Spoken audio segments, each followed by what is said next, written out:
Welcome back to More Cake. Guess what? I'm badass out of art. I'm your girl Jelena, and today is another plan with me. I don't know why I sing these things. Today is another plan with me for the February edition. I know that we're like a few days into February already, but I still wanted to get this video out at the beginning of February so that way you guys can see how I set up my calendar.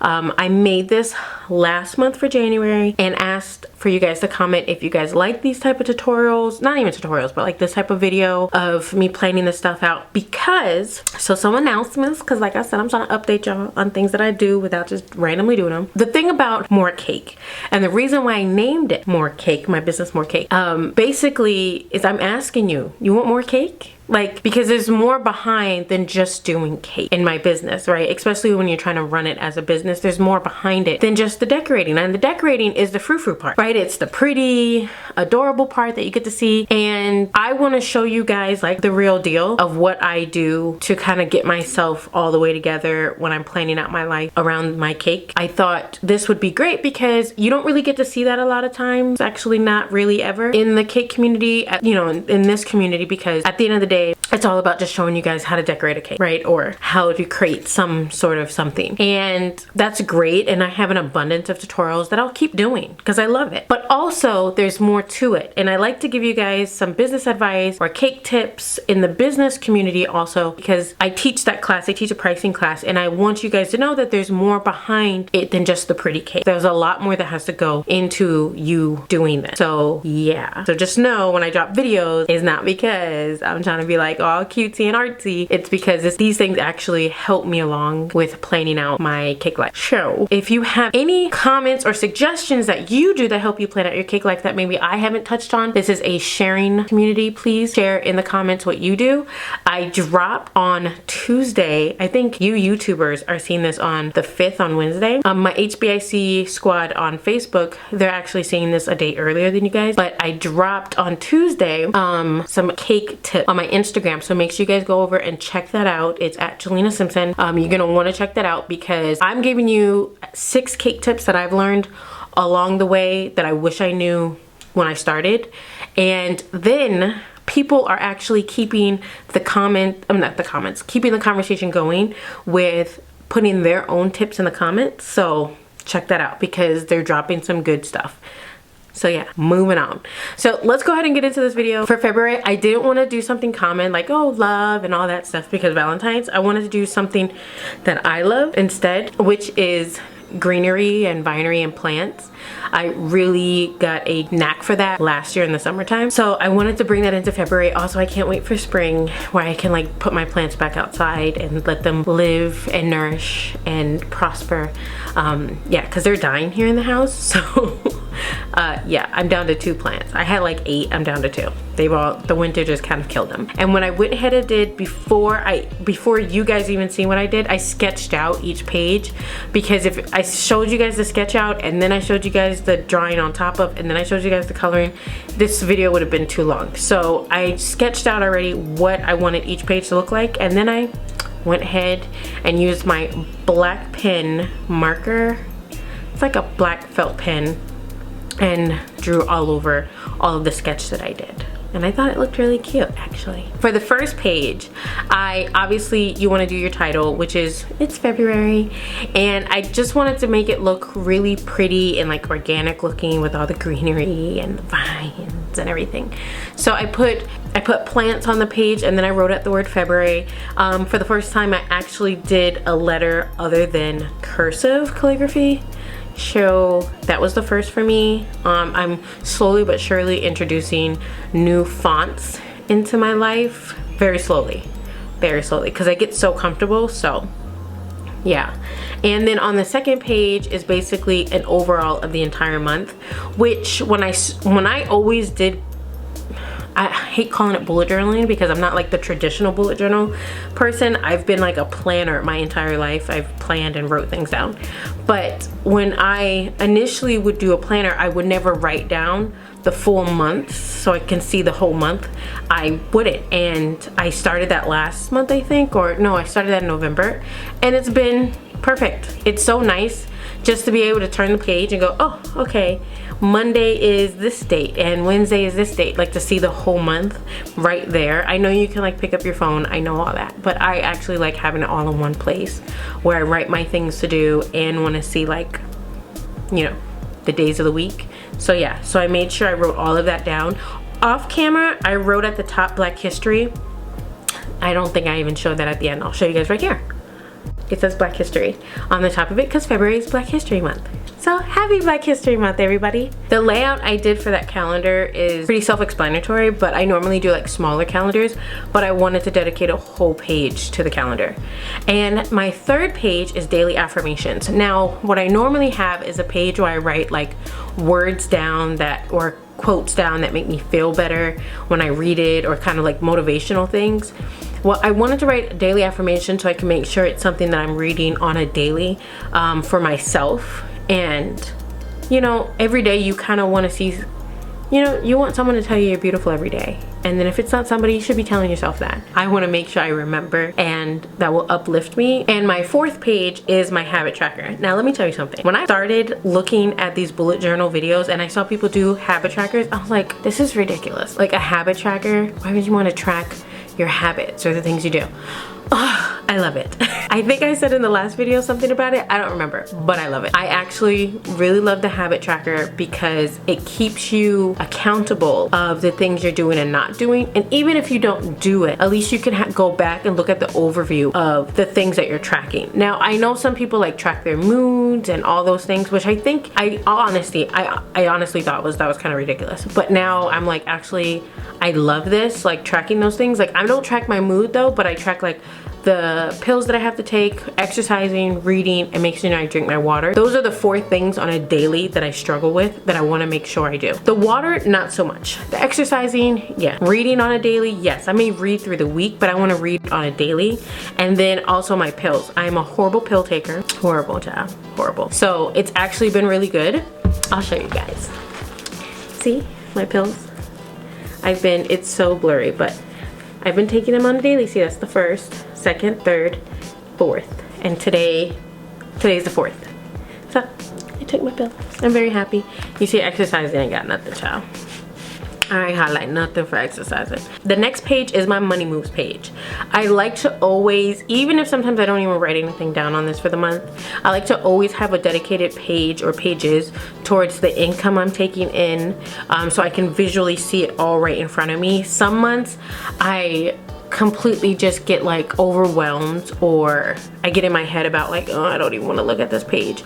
But it motivates me to want to fill it in. And I've been looking at the page every day. And then what I did was I took a separate paper and I made a goal page, because this is the thing. I didn't think that I needed to like I didn't want to use the next page. The way that it laid out, it would have been a miscount of pages. So I just went ahead and added a separate page with a separate piece of paper and wrote my goals for the month. Again, when you write your goals, at least for me, it helps to just write the most realistic goals that I can meet in that month. Okay, do not overboard yourself with like, oh, I want to do this, this, and this. Just because it's a full sheet of white paper doesn't mean you need to fill it in. Okay, doesn't mean that. If you only have 2 things, like right now I only literally have 2 things on my goals. It says that I want to maintain posting on Instagram at least 1 time a day, Monday through Friday, because I tend to go, I don't want to post, but then I forget that's my job, so I kind of have to. At least Monday through Friday, and taking Saturday and Sunday off. And then my second one is to maintain posting on YouTube 1 time a week. And you guys know that I'm good for like skipping a week. So I want to make sure I don't skip any weeks this month, and I don't want to have to like make up a video. You know, like I don't want to do like I skipped the week, so next week I'll post 2 videos. I don't want to do that. 1 video a week. And then my next page is my video page. I like to write down my videos that I do for YouTube, and then the videos that I do for my HBIC group. If this is your first time on my channel, you don't know what my HBIC group is, it is basically an exclusive group that I do exclusive videos for, and tutorials, and I teach pricing in it, and I help you build up your confidence, your cake business, and then the community of HBIC helps you build up your confidence and your business. So if you're interested, the link is down below. It is members only. Trust me, you won't be sorry. And you get access to all of the old previous exclusive tutorials that I've done also, and ask as many questions as you want. So I like writing down a list of all the videos that I have to do for the month, because I wasn't doing that before, and it was confusing me because I was trying to write out, I would try to write out all the videos that I needed to do, like on the entire agenda, and I was like, wait, when am I doing this video? I didn't want to do that, and I would get confused because there's some videos that I want to do for next month, you know? So it keeps me organized, and it lets me know that these are the videos that you're responsible for this month. If there's a video for next month that I need to prep for, I won't write it on there because it's for a video that needs to be released next month, not this month. So it's actually helped my brain make sense. You don't understand how my brain like 24/7 is doing this, and then like I look at my book and I'm going, oh, okay, it's all marked right there. Exactly what I need to do. So I can calm down and stop having like this crazy brain thinking that everything's conjumbled when it's really not. Is conjumbled a word? And then finally, I went ahead and started with my week overview. So my layout again is different, which I saw this on someone else's bullet journal on Pinterest, and I thought, ooh, that looks really clean. And I like to write really big, and I like to write a lot of stuff. And when I do that, I tend to get off track when I'm reading everything, and sometimes I don't know where everything goes. So making these rectangle boxes was like, oh, thank God. Like, I didn't think it was gonna work out, but it worked out. It really did. It worked out perfectly. And then also not putting Saturday and Sunday so big on my calendar worked out perfectly because it made me feel obligated to like write stuff in that I had to do. And in reality, what I should be doing on Saturday and Sunday is I want to start using Saturdays for like Saturdays or Sundays. I want to start using that like as a self-care Saturday or a self-care Sunday, where it's a day dedicated to like, you know, physically taking care of myself and mentally taking care of myself. Whether it's like a massage or doing my toes or my nails. Like I don't have to go out and spend money and get a manicure and pedicure, but like spend that time doing that for me. Or like maybe straightening my hair, you know, maybe doing face massages, something. I just need to make sure I take care of that. And I think those are the days that I'm gonna really dedicate to exercising a little bit more. When I used to exercise on a daily, but in the morning I get so like, I just wanna work. I just wanna work. So I'm slowly working these things back into my life of like exercising and working together, because on days that I exercise, I tend to go, okay, well, let me just rest for an hour and not do anything. But I gotta get out of the habit of that. So, and then what I also put is a week highlight. I wanted to write that down because when I go back and look through this, and I do go back and look through my planners, I want to see what made me happy that week, or what was something major that week that I accomplished. After I went ahead and drew out the entire layout for my February journal planner thing, I actually went back with some of my Tombow markers. I'll link below the actual colors that I use, so that way you know which ones you want to use if you kind of want to do something like this too, a similar theme. So yeah, I'll link that down below. But I went back and colored it all in to make it look all pretty. And then I also added some washi tape that I got from Walmart. It was perfect. It's black with gold details. And then I also added some like gold metallic using my heat gun and the powder that comes with it. I can't remember what it's called, guys, but I'll link it down below. It's powder that you use, and then you use the heat gun, and then it heats on there and all that good stuff. So yeah.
So let's go back and look at the entire layout that I did. So again, the title page, it says February. It's really pretty. The second page, right next to it, is my calendar. Third page being the daily affirmations, and fourth page, my habit tracker. The fifth page, again, is the money moves page, where my money is moving to. Is it coming in? Is it going out? These days, it's like it's going out more than it's coming in, but whatever, we're gonna work it out, child. And then the attached page is the goals. It's very important for me to write down my goals because no one holds me accountable for these goals except for myself. Like, these are self goals, so no one's going, hey Jillian, you gotta make sure you do this. Like, I need to make sure I do that for myself. The next page being my YouTube and HBIC videos that I do. And then finally, the overview of the week, having Monday, Tuesday, Wednesday, Thursday, Friday as the highlighted weeks, and then leaving in the corner Saturday and Sunday. And then off to the left at the end of the week, what I'm gonna fill in is a weekly highlight. So I hope you guys enjoyed this February bullet journal put together situation. I even been thinking, like, I really want to go out and actually use a bullet journal, but I don't want this journal to go to waste. I literally have, like, I probably can fit 4 more months in here. So I'm just gonna pull through and use it for 4 more months. And obviously what I always do is add my little tab for the month. What I've started been doing also is these giant clips, which helps because it makes me just automatically open to the page I want. So that's another good tip to do. Any hoozles, I hope you guys enjoyed this one. Tell me in the comments if you have started planning out your weeks or even started bullet journaling yourself. Tell me some of the pages that you guys use, and yeah, maybe it'll be something that will be helpful for someone else or for myself. I'm always looking for ways to kind of help with productivity in my life, and yeah, I don't like things that don't help me with productivity. So if you have something that could be productive for me or anybody else, comment it below. If it's just helping you or helping your family, let us know, because we all need help. I know I do. Look at me asking for help. Look at this growth, child. Look at this growth. Anyways, I'll check you guys out later. Make sure you follow me on Instagram at Shalina Simpson. Like and subscribe. Comment below. I'll see you guys later.